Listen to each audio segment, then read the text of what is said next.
Assalamualaikum warahmatullahi wabarakatuh. Alhamdulillahirrabbilalamin. Assalatu wassalamu ala asrafil anbiya'i wal mursalin Sayyidina wa maulana Muhammadin wa ala alihi wa sahbihi ajma'in, amma ba'du. Yang terhormat kepada Ibu Rahmadani Akbarita selaku dosen pengampu mata kuliah analisis regresi dan teman-teman yang selalu menjadi penyemangat dalam belajar saya dan yang saya sayangi. Dan selanjutnya perkenalkan, nama saya Eni Rosidah. Saya di sini mau menjelaskan tentang penelitian saya yang berjudul analisis pengaruh prasarana belajar terhadap nilai siswa-siswi Min Kunirwono Dadi Blitar. Yang studi kasusnya yang saya ambil yaitu siswa kelas 2 dan 3 Madrasah Ibtidaiyah Negeri Kunirwono Dadi Blitar. Selanjutnya yaitu bab 1 pendahuluan. Yang pertama yaitu latar belakang, meliputi yaitu belajar dan pembelajaran merupakan kegiatan yang tidak dapat terpisahkan dalam kehidupan manusia. Dengan belajar, manusia dapat mengembangkan potensi-potensi kehidupan manusia. Dengan belajar, manusia dapat mengembangkan potensi-potensi yang dimilikinya. Tanpa belajar, manusia tidak mungkin dapat memenuhi kebutuhan-kebutuhannya. Semua aktivitas keseharian membutuhkan ilmu yang hanya dapat dengan belajar. Pada dasarnya, pendidikan merupakan proses suatu untuk menjadikan manusia dalam mengembangkan potensi dirinya sehingga mampu menghadapi setiap perubahan yang terjadi. Sejalan dengan perkembangan masyarakat dewasa ini, pendidikan banyak menghadapi berbagai tantangan dan hambatan. Salah satunya yaitu adalah rendahnya mutu pendidikan di negara ini, sehingga dengan adanya hambatan-hambatan tersebut dapat menjadikan sebuah tantangan bagi pengelola pendidikan untuk meningkatkan mutu pendidikan di Indonesia itu tersendiri. Nah, pada abad 21 dengan adanya revolusi 4.0 yang dikenal dengan abad keterbukaan dan globalisasi, pada masa ini dengan pesatnya teknologi informatika komunikasi ataupun TIK, yaitu dalam berbagai bidang kehidupan termasuk dalam pendidikan, dan salah satunya pengaruh besar terhadap TIK dalam bidang pendidikan yaitu munculnya terobosan baru yang mulai memanfaatkan jaringan komputer dan internet dalam proses pembelajaran yang sering disebut dengan e-learning atau pembelajaran elektrik. Nah, pembelajaran elektrik itu merupakan suatu pembelajaran yang dapat dilaksanakan menggunakan media ataupun jasa bantuan perangkat elektronik berupa audio, video, dan komputer itu sendiri ataupun kombinasi ketiga. Dari istilah e-learning kemudian berkembang lagi menjadi pembelajaran daring ataupun online learning. Nah, tujuan dari penelitian survei penelitian ini adalah mengetahui pengaruh dari prasarana sekolah terhadap minat belajar siswa kelas 2 dan 3 Madrasah Ibtidaiyah Negeri Kunirwono Dadi Blitar. Dan manfaat penelitian itu sendiri meliputi bagi peneliti dapat menerapkan ilmu yang didapatkan di bangku perkuliahan dalam dunia nyata, terutama dalam kasus analisis regresi linear. Dan bagi pembaca itu sendiri menambah pengetahuan tentang ilmu analisis regresi. Dan bagi jurusan matematika, manfaat yang diharapkan dari jurusan matematika yaitu untuk menambah bahan perpustakaan sehingga dapat menambah wawasan yang ada. Nah, selanjutnya yaitu batasan masalah. Batasan masalah di sini masalah dalam penelitian ini berfokus pada analisis regresi sederhana. Studi kasusnya sendiri yaitu kelas 2 dan 3 Madrasah Ibtidaiyah Kunirwono Dadi Blitar. Selanjutnya yaitu bab 2 kajian pustaka. Pengertian analisis regresi linear sederhana, metode statistik yang berfungsi untuk menguji sebuah hubungan sebab akibat antara variabel faktor penyebab atau misalkan X terhadap variabel penyebabnya. Faktor pada umumnya dilambangkan dengan X atau disebut juga dengan prediktor, sedangkan akibat dilambangkan dengan Y atau disebut juga dengan response.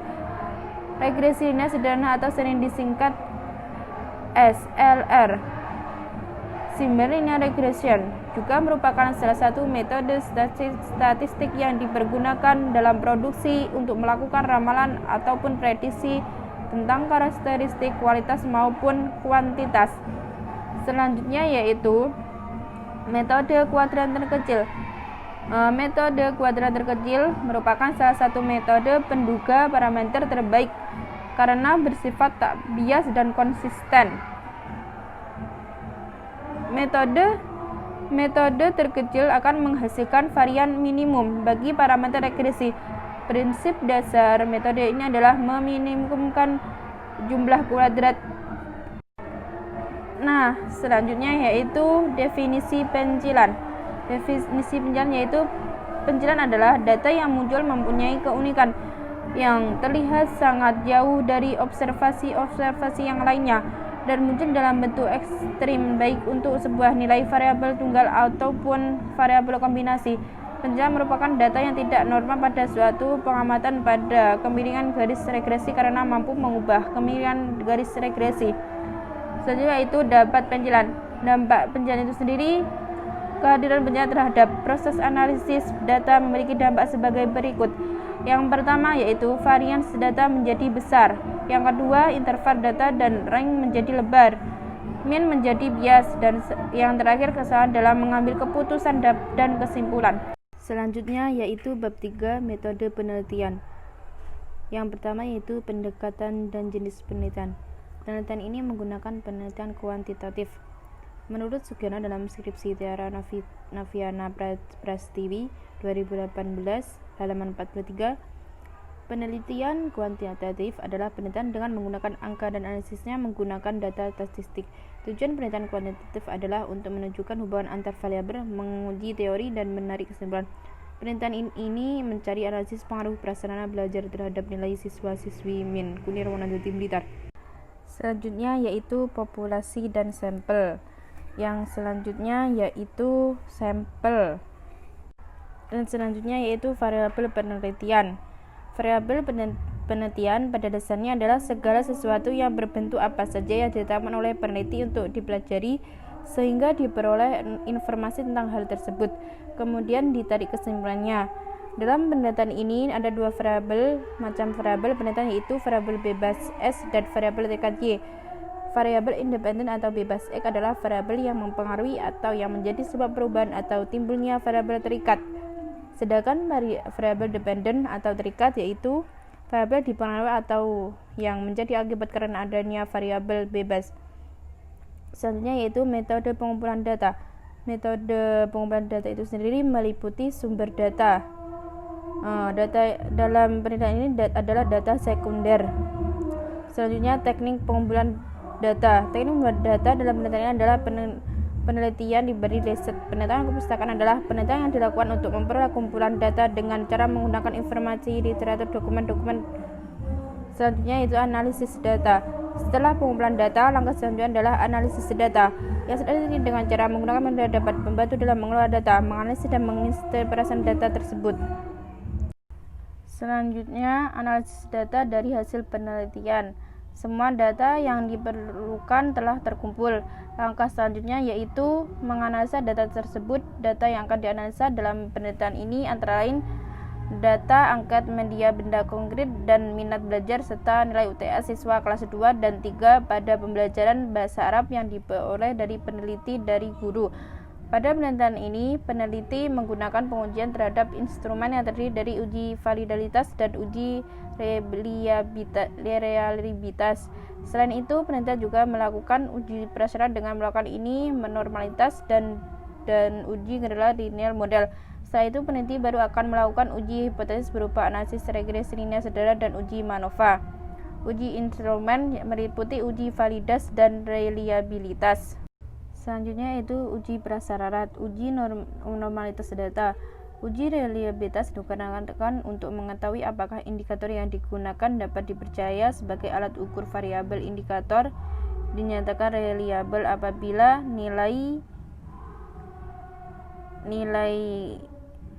yaitu alfa. Hasil uji reliabilitas yang digunakan dengan SPSS 16.0 Windows. Uji readiness data yang baik seharusnya dapat terhubung yang linear antara variabel prediktor X dengan variabel kriterium Y. Dalam perencanaan ini dapat diuji linear menggunakan SPSS 16.04 Windows. Dasar pengambilan keputusan dalam uji linear ini, linearitas dapat digunakan dengan dua cara, yakni pertama, jika nilai SIG dengan lebih dari 0,05 maka dapat dikatakan terdapat hubungan linear secara signifikan antara variabel X dengan variabel Y. Sebaliknya, jika nilai SIG kurang dari 0,05 maka dikatakan tidak terdapat hubungan yang linear antara variabel X dengan variabel Y. Kedua adalah dengan melihat nilai F hitung dan F tabel. Jika nilai F hitung kurang dari F tabel, maka kesimpulannya adalah terdapat hubungan linear secara signifikan antara variabel X dengan variabel Y. Sebaliknya, jika F hitung lebih dari F tabel, maka sebenarnya tidak terdapat hubungan linear antara variabel X dengan variabel Y. Adapun hasil itu linearitas variabel X, Y1, Y2. Nah, dapat dilihat ini tabelnya, yaitu ini dapat dilihat analisis multivariat ataupun MANOVA, dapat dilihat seperti di contoh. Selanjutnya yaitu uji hipotesis. Dalam tabel yang tadi, tes multivariat tes diperoleh nilai SIG 0,00 kurang dari 0,05, artinya maka signifikan pada level kepercayaan 95%. Hasil tersebut menunjukkan jika ada pengaruh yang signifikan dari variabel independen pada semua variabel dependen, yaitu secara keseluruhan adalah pengaruh yang signifikan dari media benda konkret terhadap minat dan hasil belajar siswa kelas rendah min Kunir Wonodadi Blitar. Yang terakhir yaitu hasil dan minat belajar dari siswa-siswi Madrasah Ibtidaiyah Negeri Kunir Wonodadi Blitar sangat signifikan, yaitu minat belajar siswa-siswi Madrasah Ibtidaiyah Blitar dapat semangat apabila fasilitas yang memadai dan minat belajar yang super ekstra. Sekian yang dapat saya sampaikan. Apabila ada kesalahan baik yang disengaja ataupun yang tidak disengaja, saya pribadi meminta maaf yang sebesar-besarnya. Akhirul kalam, billahi taufiq wal hidayah wa ridho wal inayah. Wassalamualaikum warahmatullahi wabarakatuh.